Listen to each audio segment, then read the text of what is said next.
Ara estem al Casino Sant Feliuenc, una entitat molt antiga de Sant Feliu, però encara està refugint, i estem fent el concurs de paella que es fa cada any. Doncs mira, estem fent una paella per a la família i els coneguts. I fent un dia de festa i fer-la en casino, que som gent de casino. Per fer una mica de caliu. I hi ha dues persones que són jurats, després donen uns premis. Nosaltres normalment no solem guanyar, però bueno, la gent que ve a nosaltres diu que és molt bona, s'ho menja tot, sobra, repetim.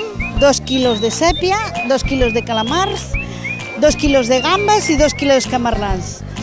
No l'ha fet un amigo americà que l'agrada molt a Catalunya. Mira, és que no es feien a Sant Feliu, no es feia concurs de paelles i es va decidir fer concurs de paelles. I que sapiguem que el casino no només és un bar i un restaurant, que també és una societat, que es fan moltes activitats, fem calçotades, fem la festa als socis, balls de saló, balls en línia, balls de funky. I aquí ja ho veieu que som 170 persones i que tothom ens ho passem molt bé. I a més el dia ens acompanya.